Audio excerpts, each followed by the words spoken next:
Hello there. I thought I'd do a bit more of the private eye article, section number 7.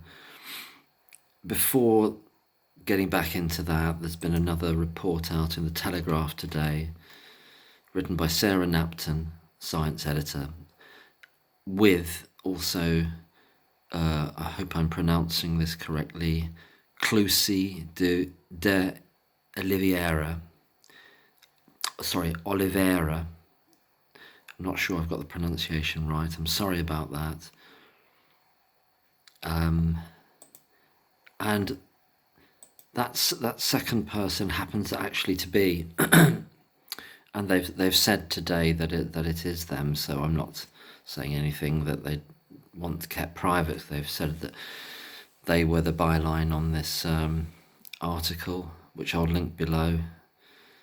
Is the Twitter account The Trials of Lucy Letby, who's been doing amazing work for quite a number of months now on Twitter and reporting a lot of things in great detail, and very much in respect to the Thirlwall inquiry as well, and also the trial that was in the summer. So the title of this article today, well, it's from the 11th actually, it's the 12th today now, isn't it? It's quite late. Is 3 of Lucy Letby's victims could have deaths explained by medical problems. It's in relation to babies C, D, and E, and it's in relation to the report that Dr. Jane Horden did. And there's a well, you can read it. I'll put the link below, and it says, that Dr. Horden also identified major or significant suboptimal clinical care in 14 out of 17 cases. So that's a reiteration of that. So there was a major problem with the care on the unit, as people have been saying for a long time now. And then there's some discussion about somebody who was representing the RCPCH team being kind of pushed in a way to sort of acknowledge that they should have acted differently at the time, as though but it's all they've been put into a false position really to act as though excuse me, what has happened in between is real.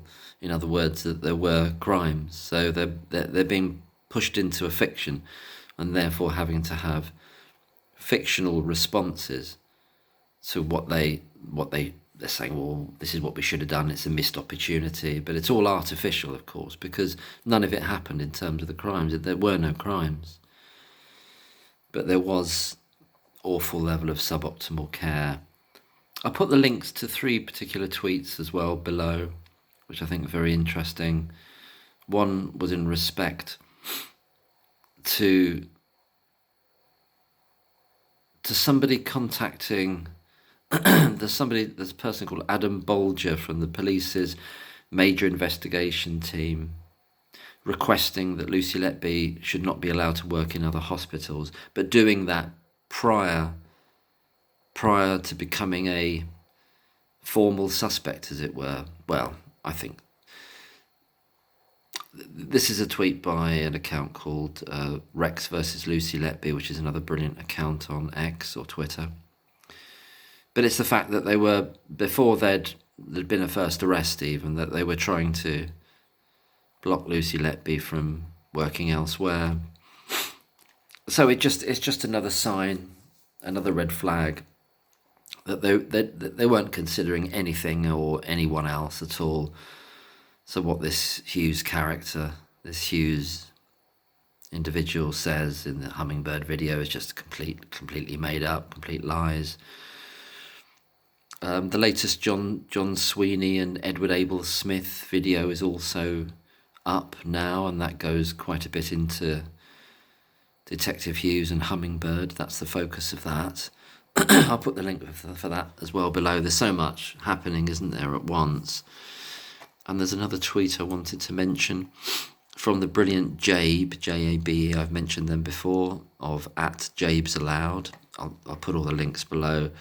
And they've also got a YouTube channel which has just recently started, which is really vital to look at that as well. And Jabe's doing amazing work and is the person, I don't know whether they're male or female, so that's what I'm saying, is the person who I gave the link before and has put all the Thirlwall inquiry documents in a readable format and in order. And so this particular tweet that Jabe made the other day was in relation to Lucy Letby sending a letter to the trust, so you can read that there, in terms of how she was, what she was lied to, really, because she'd been told that that her redeployment was for the purpose of, it hadn't been properly explained to her. Of course, she was aware of the rumour mill and all the well, she's the victim of the bullying, so she's aware of the bullying going on. But she's told that it's in order to redo her competences and that other staff would have to do the same, and that she's being lied to. So it's a process of mystification by everybody, actually, in relation to Lucy Letby. They were mystifying her, and as well as scapegoating her, they were putting her in positions of complete false understanding about what was happening. And that's what these kind of organisations, unfortunately, these toxic organisations do, as well as the toxic individuals that are the basis of the bullying and victimising campaign, namely Breary and Jayaram, but obviously with quite a number of others as also rands in their little gang. And that's what effectively it is, a gang, isn't it? So I'm just going to go back to the Private Eye article. I'm going to make it a bit bigger. I don't like it too bright because my eyes. So I read through the air in the stomach argument, didn't I? The backstairs argument, I don't think I read through that part of it. This is the Lucy Letby case, part 7. And I did the links in the other videos where you can download parts 1 to 7 as PDFs to read them. Part 8 is, I've looked at part 8 as well, but that's not in that list, actually. The backstairs argument, so this is from the Private Eye, Dr. Philip Hammond. Equally unhelpful to the safety of the conviction is the revelation in the same Guardian article that, as well as a secure door between the labour ward and the neonatal unit, which left swipe card data for proof of entry, or it would have done had the prosecution not got it the wrong way round. Yeah, so that's quite important, isn't it? All the wrong way round, as we know. What effect, and obviously you'd hope that Mark MacDonald and the team are looking at the absolute minutiae of that. What other cases on the charge sheet or the indictment sheet does it affect? What other charges of attempted murder and murder might that affect? Where else was it? We're not going to take the CPS's word for it when they say, oh, we don't think it affected anything else. We acknowledged it in the Baby K retrial case, but we don't think it affected anything else. We're not going to take their word for it because they're the ones that got it all wrong in the first place. But it's always struck me as odd that they got it wrong in a way that worked. Isn't that odd? They got it wrong in a way that worked for their case in relation to Baby K, and we don't know in how many other cases as well. And that's yet to be obviously discovered, if indeed there are ramifications for that door data being reversed, i.e. completely wrong. But it's just interesting, is it not, that when they've used it in the Baby K case, it's worked. They've got it diametrically opposite to what it should be, but it's worked in their favour. Isn't that kind of like when I was at school, and this had been the 70s, we used to have this thing, it might sound a bit silly, but we used to go itchy chin, because it was kind of, we were at like 13, 14, whatever, or younger. And it's when you just don't believe what they're saying. It's an itchy chin moment, going, yeah, really. Yeah, you got it wrong, and it just happened to work for you. Anyway, I'll leave that there. Back to the article in the Private Eye, part 7. of their articles. It goes on to say there was another point of entry via the back stairs. We know about that, and that used a keypad but left no trace of data, no data trace, and that staff used it all the time and would often come and go even when not on duty. So that's got a code, a keypad, probably a 4-digit code, isn't it? And that's the kind of thing. I've worked in hospital before as well. I've worked in so many different places with these kind of codes, and they become known by pretty much everybody and anybody, especially, in terms of that back stairs. Where does that lead to? Does it go to a car park? Are there smoking breaks? All this kind of thing. Basically, that information could be, it's completely porous. It's gone out here, there, and everywhere, isn't it? That's that 4-figure number. So there's no security in that unit, effectively, in that sense, and there's no way of tracing who is where and when at all. That backstair door with that keypad means, effectively, I believe, and as many as other people have said as well, you can't say who's where when. You just can't say it. You can't, can you? Because you can't assume that somebody is actually in the room.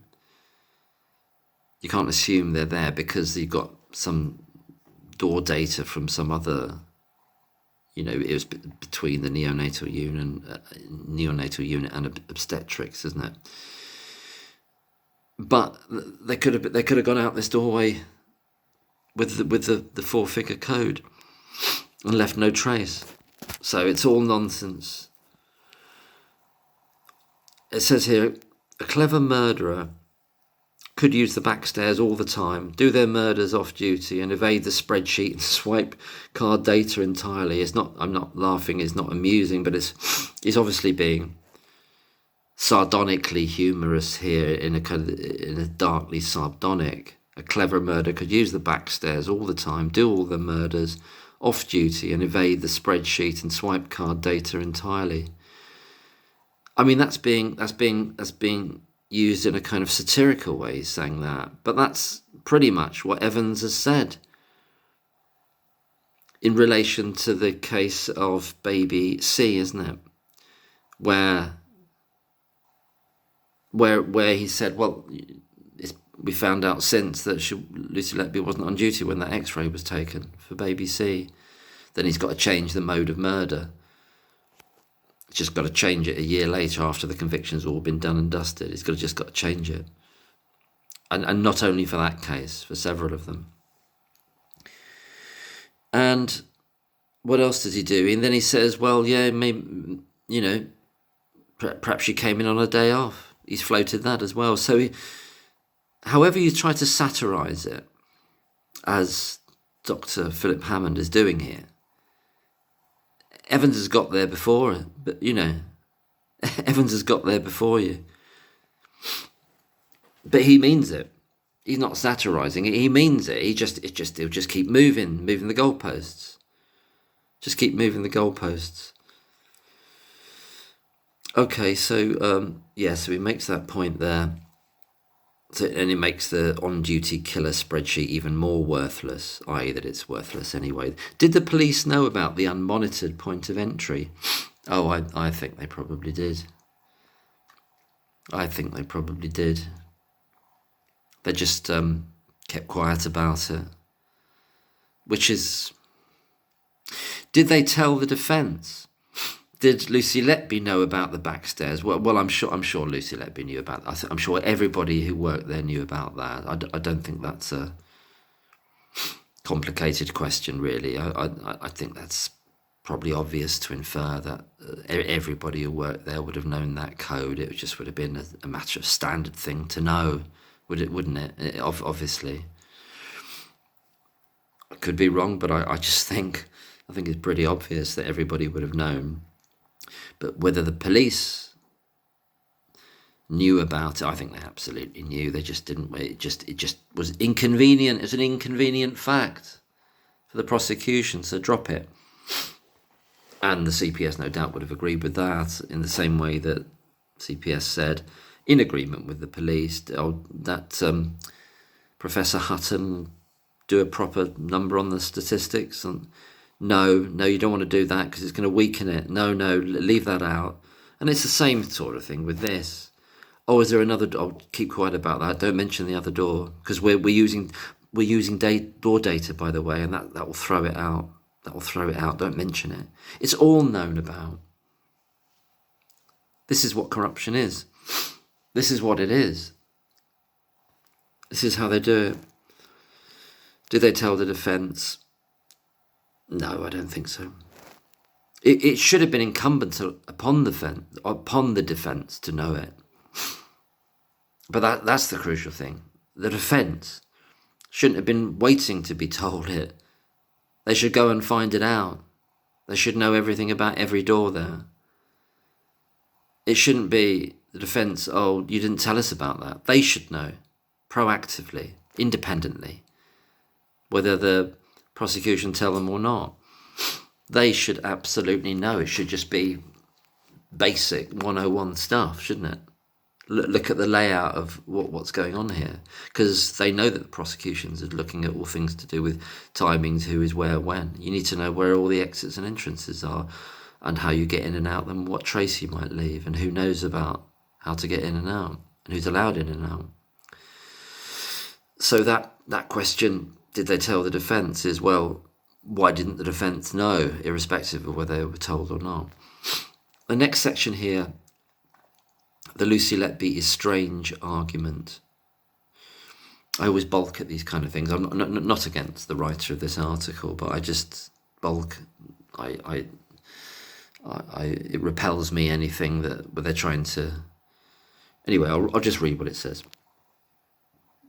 It's just more sadism, in terms of where it usually comes from. I'm not talking about this article, but in the absence of solid evidence, the public inquiry has at times drifted into a live stream of the Daily Mail. Yeah, that's true. Lucy Letby was doubtless a bit unusual and at times inappropriate. Well, I don't know.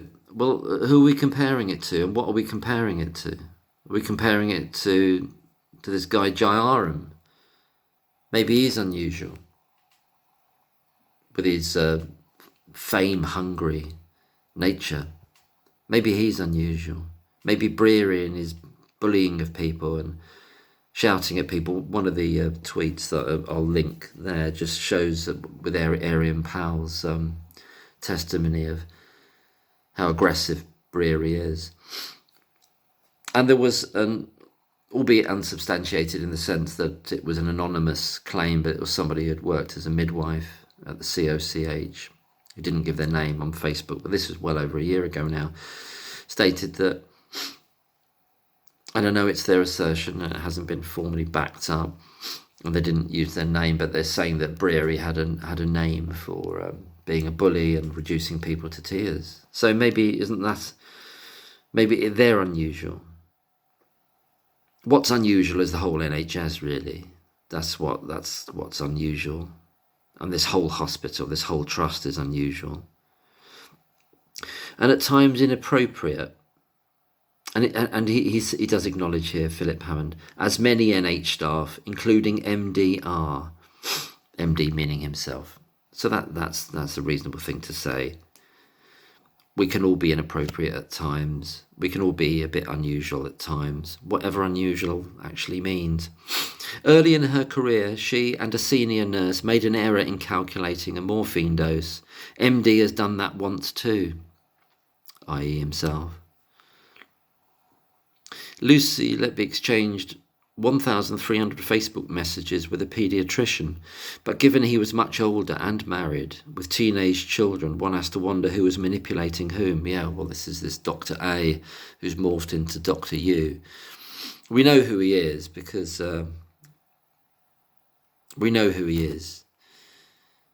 the Court of Appeal when they first made available their reasonings for denying the appeal, they let slip something which is illegal to mention his name. It's contempt of court to mention his name, but they let slip it. And quite a number of people have got the PDF with his name on it, and we know exactly who he is. But I can't say it here. But he's become this, he's going through all the vowels, you know. He's starting off as Dr. A, now he's Dr. U. He's referred to Dr. U in the Thirlwall inquiry. It's horrendous. Yeah, so who's manipulating whom? Yeah, well, anyway, he's a dodgy character. Lucy Letby wrote notes on the advice of her counsellor that the jury accepted as confessions. Well, they were presented as that, and it wasn't sufficiently backed up by the defence to show what the genesis and what purpose of those notes were. So it was a failure of defence. There's a failure of defence.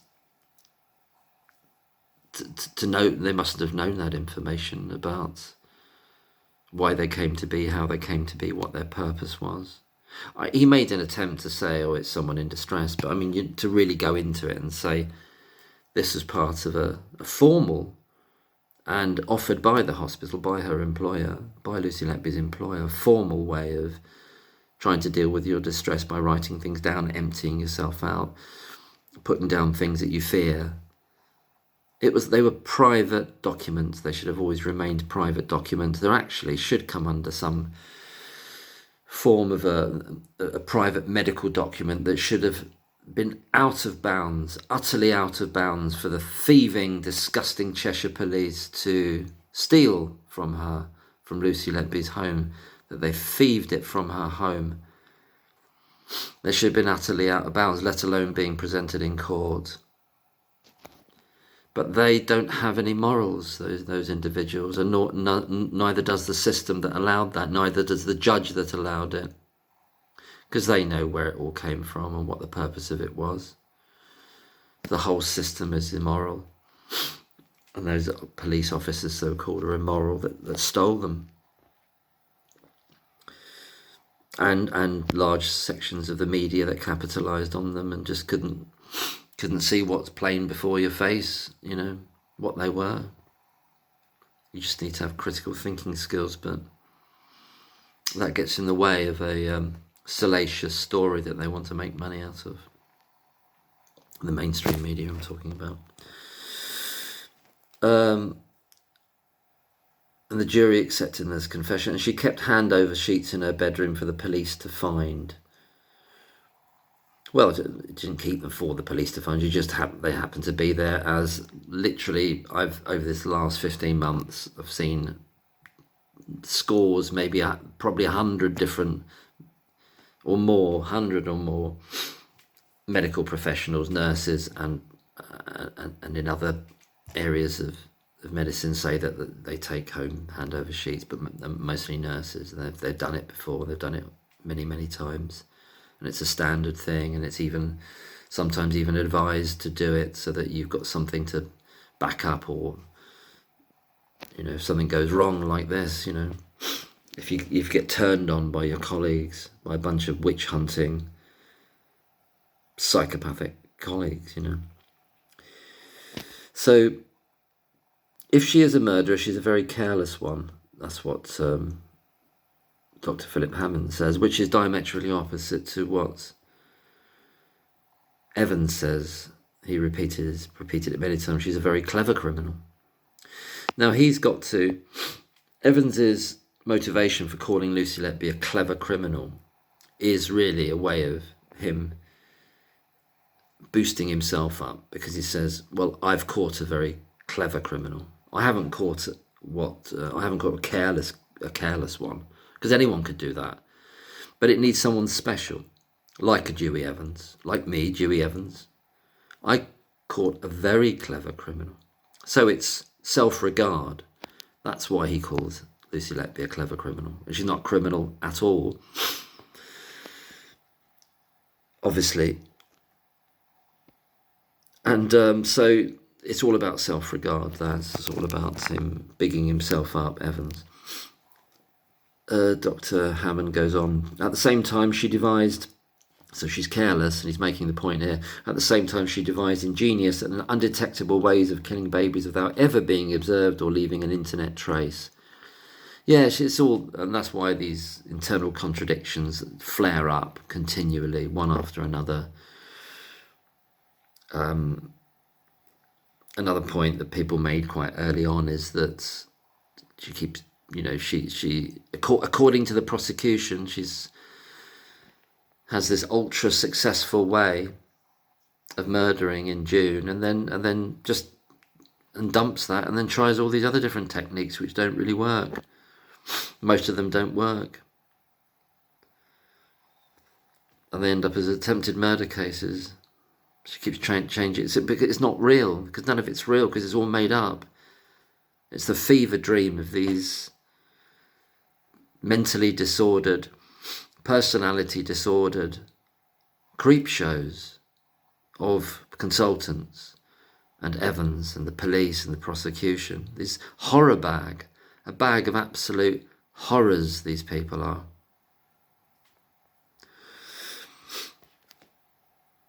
Okay, Arian Powell, her neonatal ward manager, said it was very hard to do anything unobserved on a neonatal unit.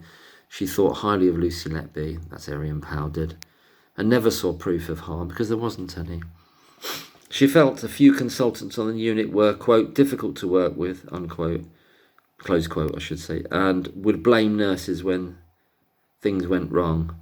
A few of them, well, we know who that is, because it's been stated elsewhere by people at the Thirlwall Inquiry, were the people that are difficult to get on with, the people that are challenging and very difficult to get on with, and that people obviously,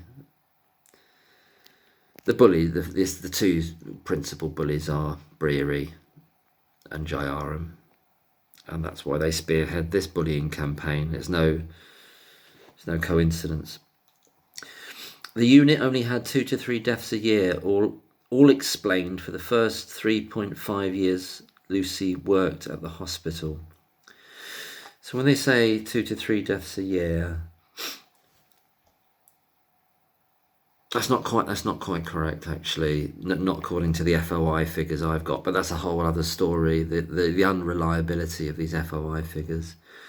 So 3.5 years that is talking about, because Lucy Letby starts on the 3rd of January 2012, so they're talking about full 2012, 2013, 2014, and half of 2015. And no, there is a year with more than 3 deaths among those, so that's not quite correct. But also, I've not actually seen a figure for 2012. I've made a FOI request 50 days ago, and that's a long time ago for an FOI request for nothing to come back, either a refusal or saying it costs too much to get the information, so we can't do it, or the excuse that they've made for a lot of the FOIs I've sent in, which is to say, because of ongoing investigations. I wanted the figures from 2005 to 2012 inclusive, and they just won't send it. I've done a repeat request, but 50 days. There's no other request I've made that has either not garnered a instant refusal, stating that it's the Thirlwall Inquiry and there's police investigations ongoing, or I've got some sort of answer. I'm suspecting this. Well, we don't know. I simply don't know. But I want to. I think we should know. We need to know what the figures were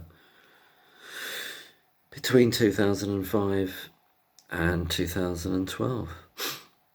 Because if they're just choosing, at the moment, they're just choosing these 3 years. Well, what happened before that? We heard from the nurse that used to work there, the high band nurse, I can't remember what the band she was. Was she band 7, 8, something like that?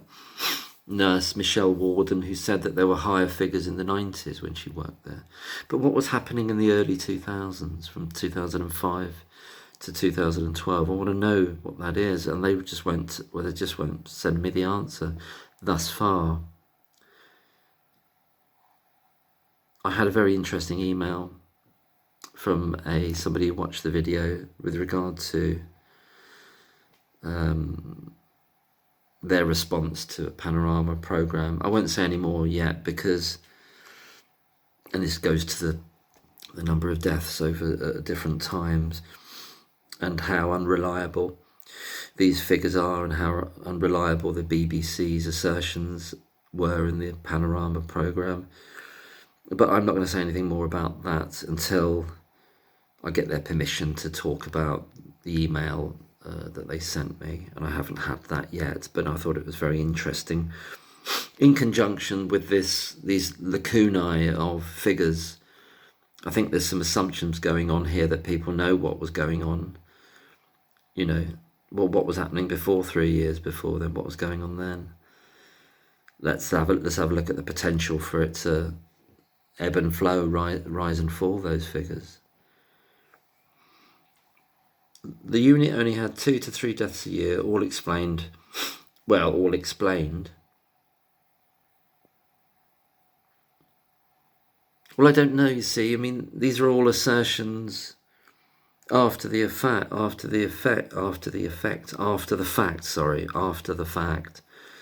in which we don't know what explained means anymore. What does it mean for the NHS? You know, there are deaths in all kinds of parts of the NHS which initially are explained, and then the family aren't happy, and then they start digging, and eventually it turns out it's medical negligence. So why do we accept anything? Why are we accepting anything at face value that the NHS, the Countess of Chester, that particular trust is saying, or that the BBC says, or that the prosecution says, or the police say? Why do we accept anything at all about the figures? Still nobody has explained. Nobody has explained why there are no deaths showing in the FOI for August and October 2015, when in each of those months a baby is supposed to have died, in which that becomes a murder conviction, and there are no deaths showing in August. I've done videos about this before. There are no deaths showing in August and October. That's babies E and I. In August and October 2015, there's just nothing there. Why is that? And so I won't go too much into that, because I might do a separate video if I get permission to talk about it further. What the gentleman, or the person, I should say, male or female, I've given it away, but it's a guy, I think, sent me the other day, but I haven't had permission to talk about that. And also I just want to wait to see what comes back after 50 days now from that other old FOI about the earlier years. And I've sent an FOI in relation to 2018, 19, 20 and 21. I haven't heard anything about that yet either. And there's some debate about that, because there's some very weird fudging of figures to do with those years as well. None of it's reliable. That's the bottom line of it. Nothing they're saying is reliable. Thus far, anyway, to this point, up to this point, it's simply not reliable. You'd think that was unbelievable, wouldn't you? That they can't tell you simply how many deaths there were in one particular year, but they don't seem to be able to do it in a reliable fashion. Well, they haven't done it so far. What does Dr. Philip Hammond say here? He says, so yeah, all explained. Well, I don't know that's the case. They say it's all explained, but what does that mean in reality? For the first 3.5 years Lucy Letby worked at the hospital, why was she not killing then, or was she never a killer? Well, she was never a killer, and she isn't a killer. She's a very good nurse that's been hunted down by a pack of hyenas in human form. I shouldn't blame hyenas, it's just a bunch of, as I said, pathological individuals. Why was she not killing then? Well, this is why these kind of salient questions bring up what Evans has tried to float out there many times in many interviews, is that, well, I don't think she just started in 2015, you know. That's why he tried to get all the stuff going back to 2012, and he was desperately looking for more insulin cases, and particularly more extubations, more moving of those breathing tubes, and going right back to the Liverpool hospital, and that didn't really get anywhere because the figures that they were using were all nonsense and were scotched very quickly when they were brought up by that horrible individual Baker KC at the Thirlwall inquiry. He just put out this complete nonsense claim, and within a day it was completely rubbished. But it doesn't matter to them. They don't care. There's no honour with these people. They don't go, should have come back the next day and say, I made a terrible mistake. It's just, you know, the figures I gave you were completely wrong and I've misled the inquiry. I should probably go home and do the decent things they used to do.